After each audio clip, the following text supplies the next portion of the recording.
우울증은 우울사파 9가지 중에 5가지 이상이 2주 이상 지속되면 진단할 수 있다고 합니다. 그래서 기분도 처지고 한숨만 나오고 먼 산만 보게 되고 그리고 운동, 취미 활동이 재미가 없어. 그리고 친구들 만나는 것도 미안하고 맨날 불평만 해서 미안하고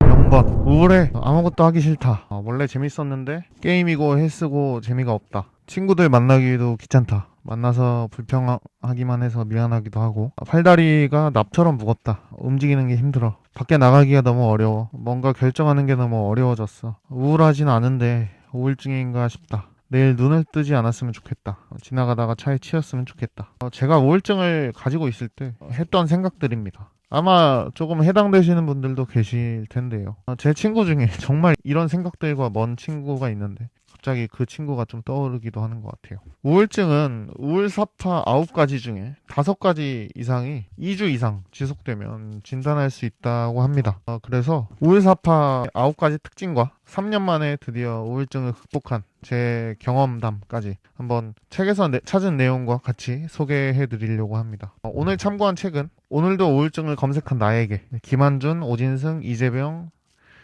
정신건강의학과 선생님들의 책입니다. 1번 우울한 기분. 말 그대로 우울한 기분입니다. 그래서 기분도 처지고 한숨만 나오고 먼 산만 보게 되고 제가 어렸을 때 딱 이랬던 것 같은데요. 돌아보니까 우울증이지만 그때는 이제 제가 그런 성격인 줄로만 알았던 것 같습니다. 그러다가 외부적으로 좀 우울한 이유가 있으면 그걸 핑계 삼아서 우울한 감정에 푹 젖어들기도 했었던 것 같습니다. 이런 우울한 기분이 첫 번째 조건입니다. 근데 이런 우울한 기분이 2주 이상 지속되면 그때는 이제 우울증으로 의심을 해보는 게 좋다고 합니다. 주변에 누가 돌아가시거나 아니면 뭐 남자친구 여자친구가 헤어지신다거나 강아지가 무지개 다리를 건너거나 그렇더라도 2주 이상 우울함이 지속된다면 그 사건은 사실 촉발제였을 뿐 그냥 우울증이 있지 않았나 의심해보는 게 좀 좋을 것 같습니다. 다만 우울한 기분이 없더라도 우울증일 수가 있습니다. 저도 이랬던 적이 있는데 뭔가 제 의지로 뭔가를 하는 게 되게 어려웠었던 기억이 있습니다.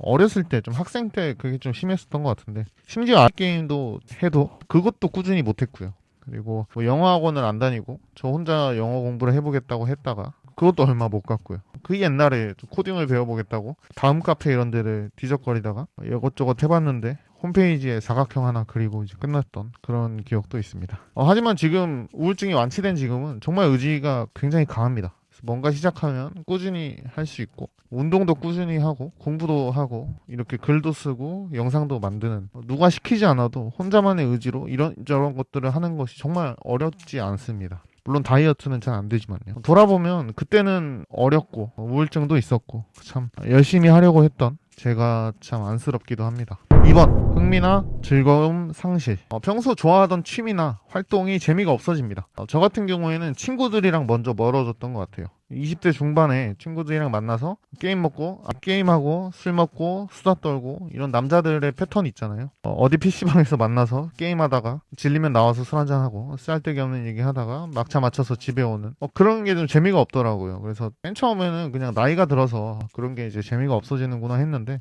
그런 우울증이었던 것 같습니다. 시덥지 않은 농담하고 뭐 게임하고 서로 장난치고 그런 게 한참 재밌을 나이였을 텐데 그러지 못하고 친구들과 멀어졌던 것 같습니다. 여러분들도 원래 하시던 게임 그리고 운동, 취미 활동이 재미가 없어. 그리고 친구들 만나는 것도 미안하고 맨날 불평만 해서 미안하고 그렇다면 한번 정신건강을 체크해 보시는 것도 좋을 것 같습니다. 그리고 어렸을 때부터 우울증이 있으셨더라면 변화를 못 느끼실 수도 있습니다. 저도 어느 정도는 그랬고요. 완치된 지금은 게임도 재밌고 운동도 재밌고 심지어 공부하는 것도 재미있습니다. 그래서 학부모님들은 이 부분도 되게 중요하실 것 같아요. 공부도 재밌다. 그래서 다만 우울증이 있으면 반대로 게임에 너무 빠져들기도 합니다. 의지나 에너지는 없는데 손가락만 까딱까딱하면 도파민을 주는 그런 게임에 쉽게 빠질 수 있다고 하고요. 실제로 아이가 게임 중독이 있으면 우울증의 한 증상이라고도 설명을 하시더라고요. 그래서 아이가 게임을 너무 많이 하신다면 적극적으로 우울증 공부를 좀 해보시고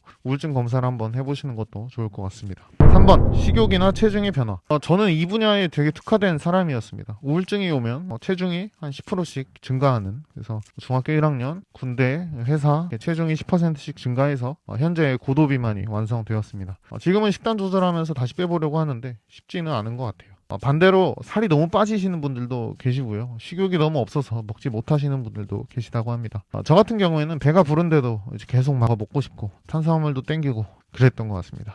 그런 증상이 있으시다면 우울증에 대해서 한번 더 알아보시는 것도 좋을 것 같습니다. 4번, 불면이나 과다수면. 밤에 생각이 너무 많아서 잠이 안 오시거나 자도 피곤하시거나 수면에 문제가 생긴다고 합니다. 저도 전반적으로는 좀 과다수면이 있었고요. 다만 하루에 6시간에서 8시간 정도 자는 건 정상입니다. 청소년은 더 많이 8시간에서 10시간 자야 한다고 하고요. 너무나도 이제 잠을 줄여가는 게 이제 미덕처럼 여겨지다 보니까 잠 조금 자면서 생활이 가능하시다면 그거는 조증 의심해 보는 게 맞습니다. 쇼트 슬리퍼라는 게 있다고는 하는데 하루에 6시간 이하로 자는데도 개운하다면, 그렇지만 이제 그 확률은 한 1% 미만이기 때문에 조증을 의심하는 게 맞을 것 같습니다. 조증은 우울증만큼이나 위험합니다. 본인은 불편함을 느끼지 못하지만 조증인 상태에서 과하게 빚을 내거나 아니면 사업을 벌리기도 합니다. 안 좋은 일이 있어도 계속 웃음만 나기도 하고요. 특히나 조증은 우울증과 같이 조울증으로 많이 오기 때문에 조증일 때 버려놓고 수습을 할 때쯤에 우울증이 와서